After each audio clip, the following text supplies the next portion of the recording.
पनवेल, नवी मुंबई, रायगड परिसरातील बातम्या पाहण्यासाठी आमच्या मी साक्षीदार या यूट्यूब चॅनलला सबस्क्राईब करा. नवीन पनवेल येथे राज्याचे उच्च आणि तंत्र शिक्षण मंत्री चंद्रकांत दादा पाटील यांच्या प्रमुख उपस्थितीत पिल्लई विद्यापीठाचा भव्य उद्घाटन सोहळा मोठ्या उत्साहात संपन्न झाला. या ऐतिहासिक क्षणी आमदार प्रशांत ठाकूर, आमदार विक्रांत पाटील, पनवेल पालिकेचे आयुक्त मंगेश चितळे, प्राचार्य एस जोशी, डॉक्टर निवेदिता श्रेयस यांच्यासह विद्यापीठाचे प्रमुख, प्राचार्य, प्राध्यापक आणि शिक्षक वर्ग उपस्थित होते.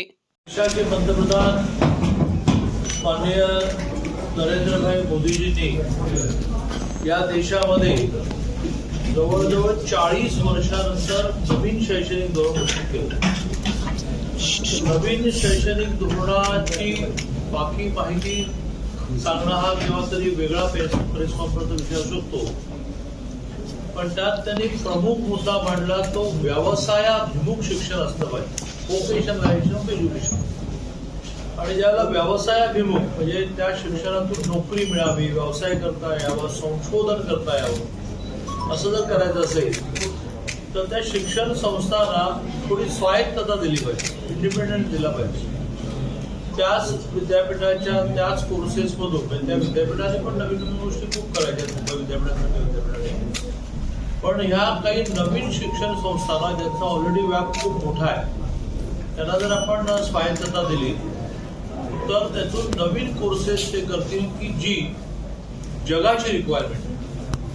जगामध्ये आता जवळजवळ सगळे विकसित देश सुद्धा, जपान, जर्मनी सुद्धा त्यांच्या ठिकाणी लोकसंख्या कमी होत चालल्यामुळे लोकसंख्या कमी होण्याचे अनेक कारण आहेत. त्यात तरुणांनी लग्न न करणं, मुलं होऊ न देणं, अशी वेगळी कारण आहेत. त्यांना हळूहळू त्यांच्या देशाचं अर्थकारण म्हणजे व्यापार, उद्योग चालवायला भारतासारखे मोठे देश की ज्यांच्या ठिकाणी तरुण पॉप्युलेशन जास्त आहे ही हवी आहे, पण ती विथ स्किल, विथ मास्टरी हवी. आणि त्यामुळे ह्या सगळ्या स्वायत्त विद्यापीठांना प्रोत्साहन देण्यातून जगाची नेमकी रिक्वायरमेंट काय आहे ते लक्षात घेऊन खूप नवीन गोष्टी सुरू होतील. म्हणून नवीन शैक्षणिक धोरणामध्ये कॉलेजेसना स्वायत्तता देणं, कॉलेजेसच्या समूहाला विद्यापीठ म्हणून स्वायत्तता देणं असं आम्ही धोरण ठरवलं. आता आम्ही आणि त्याच्यात खूप त्यांचा आधीचा रेकॉर्ड बघून, ते नवीन काय करणार आहेत बघून, त्यांच्या आधीच्या रेकॉर्डमध्ये त्यांच्या कॅम्पसवरच्या इंटरव्ह्यूमधून मुलांना रोजगार मिळतोय ना बघून आम्ही परवानगी देतो. त्याच्यामध्ये आतापर्यंत 30च्या आसपास वेगवेगळ्या मोठ्या शिक्षणावरती रयत होते. पुण्याची डेक्कन एज्युकेशन सोसायटी असते.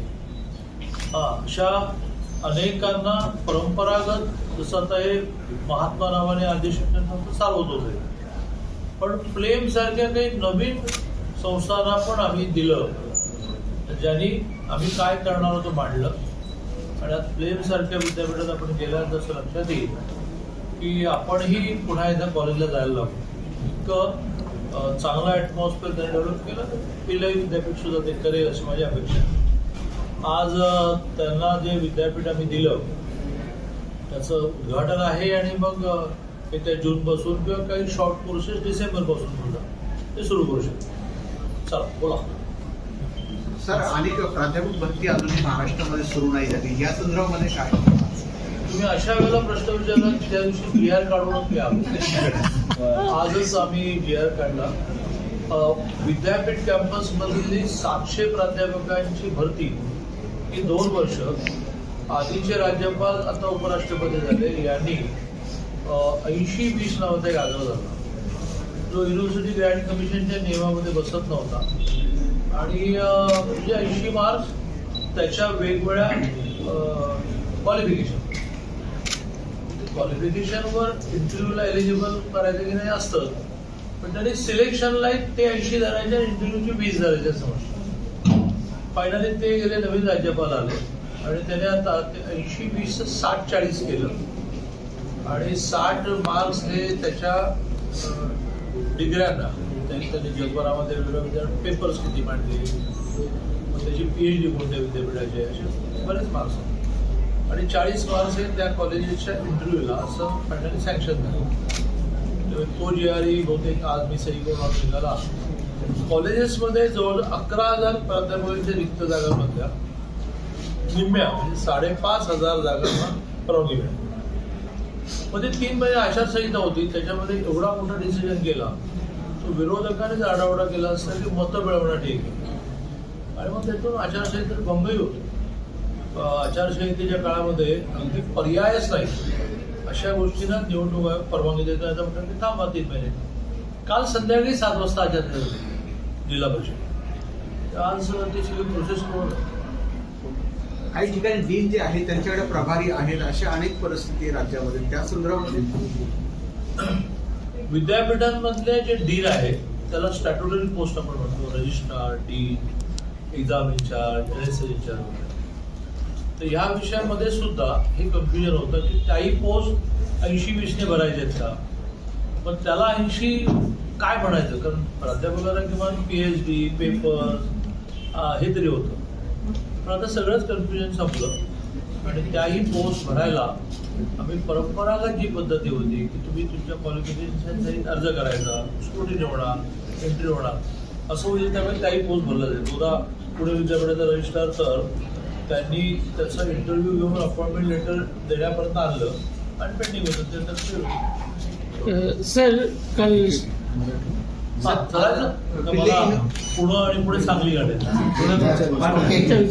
सर, पिल्ले युनिव्हर्सिटी होते नवी मुंबई शहरामध्ये एक महत्वाच्या प्रशांत ठाकूरांच्या मतदारसंघात. कसं पाहता पिल्ले युनिव्हर्सिटी? कसं पाहता म्हणजे एक महत्वाची प्रशांत ठाकूरचे वडील रामशेठ ठाकूर हे शिक्षणाचे इतके आग्रही, रयत शिक्षण संस्थेचे ते संचालक आहेत आणि रयतच्या अनेक इमारती म्हणजे इथल्याच नाही तर आमच्या सांगली, कोल्हापूर भागातील होण्यामध्ये ते खूप आर्थिक कॉन्ट्रीब्यूट करतात. त्यांचेच गुण आमच्या प्रशांतमध्ये आले. त्यामुळे शिक्षण संस्थांना सपोर्ट करणं हा त्याचाही स्वभाव राहिला. त्यांनी फॉलो घेतला खूप, कारण आम्हालाही कोणीतरी त्याची नीट माहिती दिल्याशिवाय पुढे जाता येईल. त्यामुळे प्रशांत ठाकूरांच्या मतदारसंघामध्ये, कारण आमदार म्हटलं की त्याने सुगिरणी घ्यायची, आमदार म्हटलं की त्याने कारखाना घ्यायचा, आमदार म्हटलं की त्यांनी शाळांचं जाळं वाढवणं, आमदार म्हटलं की त्यांनी कॉलेजचं जाळं वाढवणं.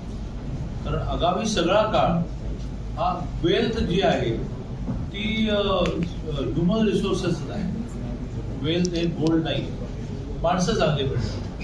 आणि त्या अर्थाने प्रशांत मी खूप अभिनंदन. Okay, sir. Sir. We are very much delighted to be here amongst you and amongst all those who are from this educational field. हम सभी के लिए ये आनंद की बात है कि हम सभी आज इस कार्यक्रम में उपस्थित हैं, जहाँ हम सालों से देख रहे हैं पिल्ले सर को कि जिन्होंने इस एरिया में इस एजुकेशनल कैंपस की नींव डाली थी. और आज मैं काउंट नहीं कर पाऊंगा, I don't know if you have the count, कि इतने सारे प्रोफेशनल्स को आपने यहाँ से ग्रुप करके ट्रेन करके इंडस्ट्री में, सोसाइटी में भेजा है कि उनकी अगली जनरेशन भी आज शायद लेके फिर एक बार एल्यूमिनी बन रही है.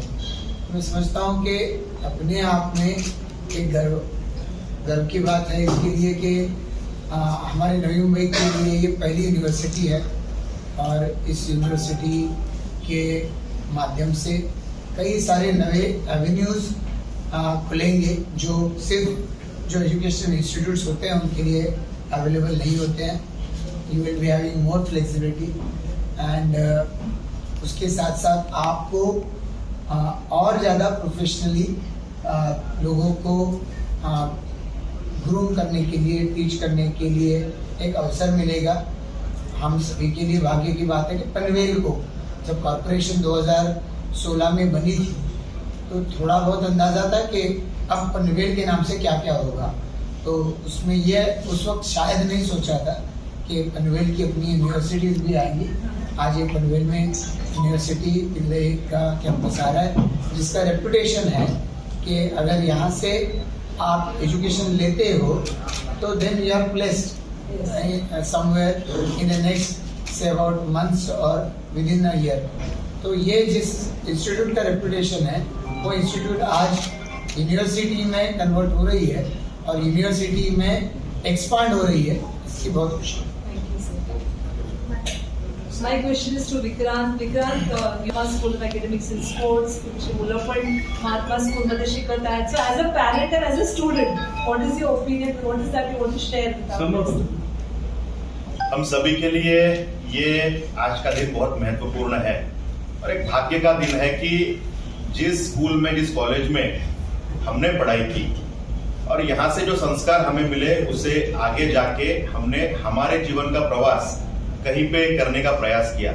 लेकिन आज उसी स्कूल में, उसी कॉलेज में एक इंस्टीट्यूट का यूनिवर्सिटी कन्वर्जन और उसमें कहीं पे तो भी चीफ गेस्ट के रूप में हम भी उपस्थित रह पाए, मुझे लगता है मेरे जैसे एक कार्यकर्ता के लिए, एक युवा के लिए बहुत भाग्य का विषय है। और जब हम देखते हैं तो वासुदेवन पिल्ले सर ने जो विजन इस इंस्टीट्यूट के पीछे रखा और उस विजन को लेके कंसिस्टेंट परफॉर्मेंस देने का काम उन्होंने किया। तो हमने देखा कि बहुत से इंस्टीट्यूट आते हैं, परफॉर्मेंस रहता है, लेकिन कुछ समय के बाद वो ड्रॉप होता है। ये भी हमने बहुत इंस्टीट्यूट के बारे में देखा हुआ है। लेकिन ये कंसिस्टेंसी रखना और उसमें एडिशन करते जाना, मुझे लगता है 1970 में शुरू हुआ ये प्रवास, आज 5 दशक हो गए, ये कंसिस्टेंटली इस परिवार में एडिशन होती जा रही है। और जब मैंने कहा कि मैं यहाँ का स्टूडेंट, मेरी सिस्टर जो आज कॉर्पोरेटर है वो यहाँ के स्टूडेंट, हमारे बच्चे इसी सब परिवार में पढ़ते हैं, तो ये पारिवारिक स्वरूप यहाँ पे आने के बाद हमें लगता है। और इसीलिए जो ग्रोथ यहाँ पे इस इंस्टीट्यूट के माध्यम से हुई और आज इसका एक यूनिवर्सिटी बन रहा है, हम सभी के लिए अभिमान की बात है। और ये मैं कहना चाहूंगा कि अच्छे विद्यार्थी, अच्छे स्टूडेंट्स निर्माण करने का प्रयास तो इस इंस्टीट्यूट ने, पिल्लेस ग्रुप ने किया, लेकिन एक अच्छे नागरिक बनाने का काम भी उन्होंने इस माध्यम से किया। गुड सिटीजन्स, इस समाज के लिए जो कंट्रीब्यूशन इस इंस्टीट्यूट के माध्यम से उन्होंने किया है और आज ये सफलता यूनिवर्सिटी के माध्यम से जो आप पा रहे हैं, हम सभी को बहुत खुशी है। Launch of Pillai University, the first private state university in Navi Mumbai. And today is a very happy occasion. We have Mangesh Chitleji, the Commissioner for Panvel Municipal Corporation, as our guest of honor. And I would request sir to speak few words on this occasion. आणि sir तुम्हाला कसं वाटतं आज इथे पिल्लाई युनिव्हर्सिटीमध्ये येऊन? In fact, you were the one who designed the policy for private universities many years ago. So how you feel it is taking shape? Whatever you had put on the paper, the policy is taking shape, and the universities are getting benefit. And what is your opinion about Pillai University in your own area, that is Panvel? तर definitely रस्त्याची आपण जर का एखादं शहर म्हटलं, शहराची concept प्रगतिशील शहर जर का आपण म्हटलं, तर प्रगती म्हणजे नक्की काय? फक्त गुलगुलीत रस्ते किंवा चांगल्या बागा किंवा असं नसतं कधी. लिव्हेबल सिटी हे एक मेन कन्सेप्ट त्याच्यामध्ये आहे. लिव्हेबिलिटी कशामुळे वाढते? नागरिकांचं उत्पन्न वाढल्यामुळे वाढतं. उत्पन्न कशामुळे वाढतं? तर चांगल्या प्रकारचे जॉब तयार झाले, नोकऱ्या तयार झाल्या त्या ठिकाणी, किंवा स्वतंत्र व्यवसाय चालू झाले त्या ठिकाणी, तर त्याच्यात होणारी उद्योगशीलता वाढते, त्यातून अर्थकारण वाढतं आणि त्याच्यामधून माणसाची प्रगती होते त्यामध्ये. आणि ह्या सगळ्यासाठी आवश्यकता आहे ती उच्च शिक्षणाची. उच्च आणि तंत्र शिक्षण, मी दोन्हीच्या गोष्टी त्यामध्ये सामील घालू इच्छितो. मुद्दा असा आहे की माझ्या या पनवेल शहराला जर का समृद्ध बनवायचं असेल तर इथे असलेल्या प्रत्येक युथला, प्रत्येक तरुणाला त्याच्या हाताला काम पाहिजे, ते स्किलफुल काम पाहिजे, तांत्रिकदृष्ट्या पण चांगल्या प्रकारे पाहिजे. हे सगळं घडण्यासाठी खऱ्या अर्थाने हायर टेक्निकल एज्युकेशनची आवश्यकता त्याच्यामध्ये आहे. आणि ह्या सगळ्याच्या मागे मूळ आहे ते म्हणजे स्किल आहे. स्किल म्हणजे कौशल्य म्हणतो आपण. कौशल्य वृद्धी कधी होते? जेव्हा पिल्लाई युनिव्हर्सिटीसारख्या चांगल्या ज्या उद्योगांना आवश्यक असलेले स्किल जर का ते डेव्हलप करून देत असतील, त्याचा वापर खऱ्या अर्थाने उद्योगांमध्ये आपल्या ह्या युथला, आपल्या ह्या तरुणांना त्या ठिकाणी होऊ शकेल, जेणेकरून आपल्या ज्या इंडस्ट्रीज आहेत त्यांची उत्पादकता त्यामुळे वाढू शकेल आणि ह्या संपूर्ण परिसराची भरभराट होऊ शकेल. त्याच्यामुळेच माझं पनवेल शहर त्याच्यामध्ये समृद्ध होऊ शकेल. आणि sir, congratulations to you. We are number 1 in governance in all over Maharashtra and we feel so proud about it. तुम्हाला या अचीवमेंट बद्दल काय बोलायची इच्छा आहे? थँक्यू. ॲक्च्युली अनेक विद्यापीठांशी मला संपर्क असतो त्यामध्ये, परंतु जेव्हा जेव्हा विद्यापीठांनी ई गव्हर्नन्समध्ये काय केलेलं आहे हे जेव्हा बघतो आपण त्याच्यामध्ये, म्हणजे आता आपण जस्ट बाहेरच्या बाजूला रोबोटचं आपण त्यावर बघितलं, छान वाटतं. जो म्यूल आहे तो आता डिफेन्समध्ये पण वापरला जातो. असे म्यूल्स वगैरे आपल्याला महानगरपालिकेच्या कामामध्ये पण वापरता येतील का, किंवा अजून कुठली टेक्नॉलॉजी त्यावर वापरता येईल का, ह्या विषयाकडे पण आम्ही विचार करत असतो. म्हणजे आता टेक्नॉलॉजी हा फक्त शास्त्रज्ञांचा पाठ उरलेला नाही आहे. तर टेक्नॉलॉजीमुळे जे जे नवीन नवीन शोध लागत आहेत, शोधामुळे जे तांत्रिकदृष्ट्या आपल्याला वापरामध्ये येऊ शकतील असे इन्स्ट्रुमेंट जर का झाले, त्याचा वापर आपण महानगरपालिकेच्या इतर दैनंदिन कामामध्ये पण इन्क्लूड करू शकतो, जेणेकरून सर्व्हिस डिलिव्हरी जी आपण म्हणतो त्यामुळे लोकांना जी सेवा द्यायची आहे त्याची गुणवत्ता चांगल्या प्रकारे आहे. त्या दृष्टीनेच महानगरपालिकेचा आमचा प्रयत्न असतो आणि नक्कीच आपण मला वाटतं दिल्ली युनिव्हर्सिटी आणि महानगरपालिका यांच्या ऑलरेडी कोलॅबरेशन कोलॅबरेशन आहे. आपण पुढे घेऊन जाऊ शकतो त्यामध्ये. आमचे जे सीओ डॉक्टर के एम वासुदेव पिल्ले sir, he is a big visionary leader, आणि डॉक्टर डॅफनी पिल्ले मॅडम, प्रियम पिल्ले आणि प्रणव पिल्ले सर, तुम्ही पिल्ले सरांना बऱ्याच वर्षापासून ओळखत आहात. तर तुम्ही आमची जर्नी बघितली आहे महात्मा एज्युकेशन सोसायटी पिल्ले ग्रुपपासून पिल्ले युनिव्हर्सिटी झालं, तर ह्या जर्नीबद्दल तुम्ही थोडी आयडिया देऊ शकता का? तर तुम्ही पण स्वतःहून क्लोजली बघितलंय, जेव्हा तुम्ही एज्युकेशन डिपार्टमेंटमध्ये होतात तेव्हा आमचे सगळे परमिशन्स त्या वर्षी आम्ही तुमच्याकडनं, तुम्ही आम्हाला भरपूर मदत आणि गायडन्स केली. पिल्ले युनिव्हर्सिटीच्या बाबतीमध्ये आमचा जो संपर्क होता तेव्हा मी उच्च व तंत्र शिक्षण मंत्र्यांचा प्रायव्हेट सेक्रेटरी होतो आणि त्यावेळेस पिल्ले सर त्या ठिकाणी यायचे आणि केवळ आर्ट्स कॉमर्स सायन्स याच्याबद्दल ते कधीही आग्रही नव्हते. त्याच्या व्यतिरिक्त बँकिंग अँड फायनान्स, इन्शुरन्स अशा स्वरूपाचे जे कोर्सेस किंवा जे आपल्या डिग्रीज त्याच्यामध्ये देता येतील त्या अनुषंगाने प्रॅक्टिकल डिग्रीज वितरणाच्या अनुषंगाने तसे कोर्सेस डिझाईन करणं ह्यासाठी ते आग्रही असायचे आणि त्या दृष्टीने त्यांनी त्या परमिशन्स वगैरे त्यावेळेस आमच्याकडून घेतल्या होत्या. त्या दृष्टीने आम्ही प्रायव्हेट युनिव्हर्सिटी ॲक्ट त्या ठिकाणी आणलेला होता आणि खऱ्या अर्थाने एक आनंदाची गोष्ट आहे की आपल्याकडे या नवी मुंबईमध्ये पहिली युनिव्हर्सिटी आहे की प्रायव्हेट युनिव्हर्सिटी जी खाजगी विद्यापीठ या ठिकाणी आपलं आता अस्तित्वामध्ये या ठिकाणी येत आहे.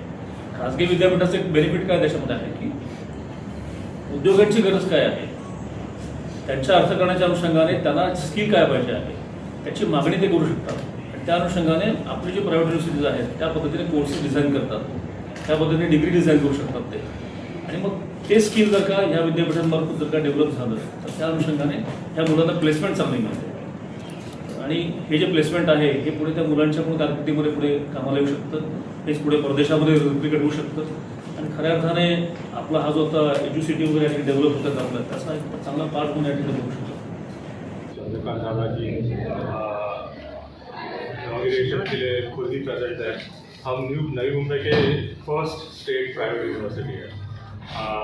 इसका मतलब है जब हमें तो हमारे खुद के कोर्सेज, खुद के एग्जामिनेशन, खुद का सब कुछ हम अभी हमारे हाथ पे है.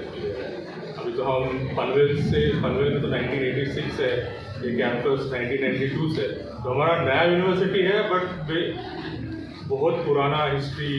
हमारे स्टूडेंट्स तो यहाँ बहुत साल से हैं. इनफैक्ट पनवेल के ऑलमोस्ट हर एक डोर लगा लो.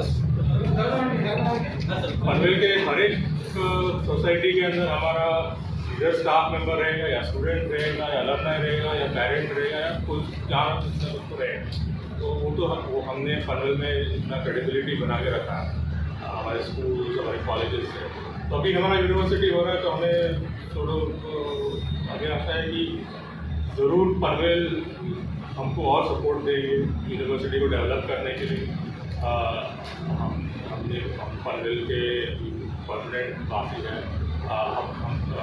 एंड पनवेल के जो बच्चों को हमें भी जो नेशनल और इंटरनेशनल एक्सपोजर देने का और भी मौका और भी अपॉर्चुनिटीज हम इन बच्चों को दे सकते हैं.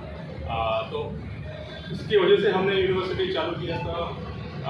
मुंबई यूनिवर्सिटी में बहुत साल से है बट बहुत टाइम से हमको लग रहा था कि मुंबई यूनिवर्सिटी का जो व्यू पॉइंट है वो थोड़ा नैरो है. हमको थोड़ा ब्रॉडन करना है. हमें नेशनली कैसे कोर्सेज लाना चाहिए, इंटरनेशनली रेलेवेंट कैसे कोर्सेज लाना चाहिए, हमारे करिकुलम कैसे इम्प्रूव करना चाहिए. मुंबई यूनिवर्सिटी में थोड़ा स्लो प्रोसेस है ये सब करना. हम हमारे लेवल पे कर रहे हैं तो जरूर पास कर जा सकते. उसके वजह से हमने यूनिवर्सिटी बनाया है. हमें उम्मीद है कि फ्यूचर में हम जरूर और भी यूनिवर्सिटी को आगे लेने के लिए रेडी है. हमारे स्टाफ मेंबर्स रेडी है, मैनेजमेंट से रेडी है, हमारे स्टूडेंट्स तो बहुत ही एक्साइटेड है. क्या ऐसी होगी हम नए यूनिवर्सिटी है पर ऑल्सो ओल्ड. हम चला रहे, हम यूनिवर्सिटी ही चला रहे हैं. कॉलेजेस एजुकेशन नहीं है बहुत सा.